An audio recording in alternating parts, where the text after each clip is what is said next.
रोज सुबह 10 बजे football ground की पास वाली पतली गली से एक लड़की हाथ में सफेद लैब कोट और टेथोस्कोप लिए गुजरती है। उसका नाम लावण्या, उम्र 24 वर्षीय। वही की एक गवर्नमेंट हॉस्पिटल में डॉक्टर है। वो कोलकाता से ट्रांसफर होकर यहाँ आई है सिर्फ 2 महीने पहले। जब भी वो हॉस्पिटल के लिए रवाना होती है उसका दिमाग गुस्से से गर्म रहता है। लावण्या वैसे तो एक शांत और थोड़ी गंभीर किस्म की लड़की है। सुबह उठ के अकेले जल्दी से लंच बनाकर टिफिन बॉक्स में डालकर तेजी से वो हॉस्पिटल के लिए रवाना होती है। एक तो देरी, ऊपर दरवाजा खोलते ही अगर हर रोज आपके घर के सामने कोई गुलाब और चिट्ठी रखकर जाए तो गुस्सा तो आपको भी आएगा। ये झंझट नए शहर के आने के 1 हफ्ते बाद से ही शुरू हुई है। पहले सोचा था मोहल्ले के कुछ आवारा लड़के शायद मस्ती कर रहे हैं, लेकिन रोज रोज कोई ऐसा क्यों करेगा भला। उसने बहुत बार जानने की कोशिश की कि कौन ऐसा कर रहा है, लेकिन अब तक कुछ भी पता ही नहीं चला। आज भी वही हुआ। लावण्या ने फूल और चिट्ठी उठाकर बिना परे ही टेबल पर रखा और तेजी से हॉस्पिटल की तरफ रवाना हो गई। हॉस्पिटल के पास वाले फुटबॉल ग्राउंड में आज मैच चल रहा था।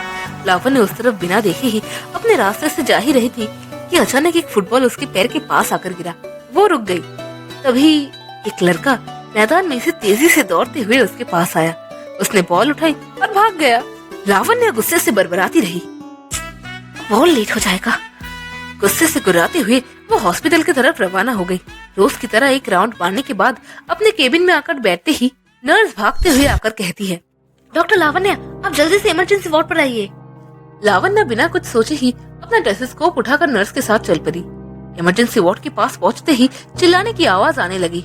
लावण्या भीड़ को चीरते हुए अंदर गई। उसने देखा कुछ लड़के एक जख्मी लड़के को घेर कर खड़े हैं। उसने जख्मी लड़के को देखते ही पहचान लिया, ये तो वही सुबह वाला लड़का है। बेंच पर वो लड़का लेटा था, दर्द से कतरा रहा था। उसके कोने से खून बह रहा था, माथा भी फट चुका था।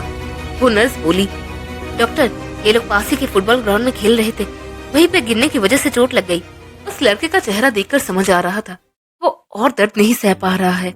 लड़का जोर से चीख रहा था, लेकिन जैसे ही लावण्या उसके सामने आई वो एकदम से चुप हो गया। लावण्या ने गंभीर स्वर में कहा, इन्हें मेरे केबिन में ले चलो, जल्दी से फर्स्ट एड करना जरूरी है, ऑलरेडी बहुत ब्लड लॉस हो चुका है। वो सब पर एक बार नजर घुमाकर अपने केबिन की तरफ रवाना हो गई। बाद में 2-3 लड़के उस जख्मी लड़के को संभालते हुए लावण्या के केबिन तक ले आए। वो ठीक से चल तक नहीं पा रहा था। लावण्या ने देखा लड़का काफी लंबा है, करीबन 6 फुट का तो होगा ही, इतना भारी कि 3 लोग मिलकर भी उसे संभालने में बेहाल हो रहे हैं। लावण्या ने सबको बाहर जाने के लिए इशारा किया। उस लड़के की चीखें देखकर समझ आ रहा था वो और दर्द नहीं सह पा रहा है।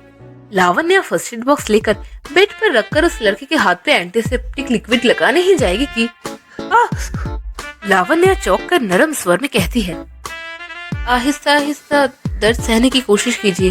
वो लड़का चुप हो जाता है। लावण्या और कुछ ना कहकर उस लड़के की कटी जगहों पर फर्स्ट एड करके बॉक्स अपनी जगह पर रखने के बाद उस लड़के के सामने बोर्ड और पेन लेकर बैठती है। उस लड़के की तरफ देखते हुए वो पूछती है, नाम बताइए अपना। ऋषभ बोस। उम्र 30। कैसे हुआ?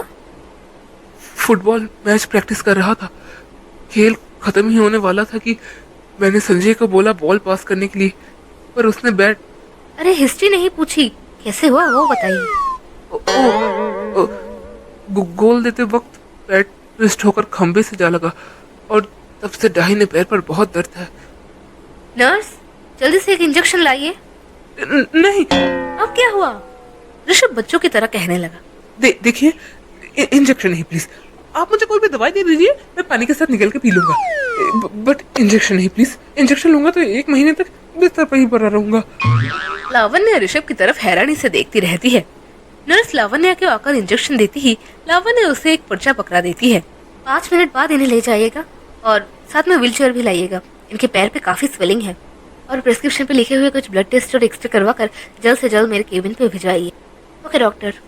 नर्स के जाते ही लावण्या ऋषभ के सामने खड़ी होकर कहती है, स्लीव्स उठाइए अपनी। प्लीज प्लीज डॉक्टर, आप समझने की कोशिश कीजिए, इंजेक्शन मत दीजिए मुझे। देखिए, ये सब बोल के कोई फायदा नहीं होगा, सेप्टिक हो सकता है वहाँ पर, चुपचाप बैठे रहिए आप। ऋषभ को इंजेक्शन देखते ही पीछे खिसकने लगता है। देखिए, आप समझ नहीं रही, मुझे इंजेक्शन का फोबिया है। नहीं, मैं नहीं लूंगा, नहीं। चुप रहिए, आप एक एडल्ट इंसान हैं। आपसे तो छोटे बच्चे इंजेक्शन लेके चले जा रहे हैं और आप 2 साल के बच्चों की तरह जिद कर रहे हैं। खेलते वक्त अगर चोट लग गई तो प्रॉपर ट्रीटमेंट भी तो करनी पड़ेगी ना। मुझे बाकी पेशेंट भी देखने होते हैं, चुपचाप बैठे रहिए आप। लावण्य इंजेक्शन लेकर ऋषभ के पास जाते ही वो डर के मारे आंखें बंद कर लेता है। ऐसा पेशेंट तो लावण्य ने पहले कभी नहीं देखा। इंजेक्शन देने के बाद हो गया। इंजेक्शन देना हो भी गया? जब तक नर्स नहीं आती तब तक आप लेटे रहिए। ऋषभ लेते हुए लावण्य की तरफ देखता रहता है। उसके चेहरे पर एक हल्की सी हंसी खिल उठती है। ऋषभ दूसरी तरफ मुंह फेरकर आंखें बंद कर लेता है।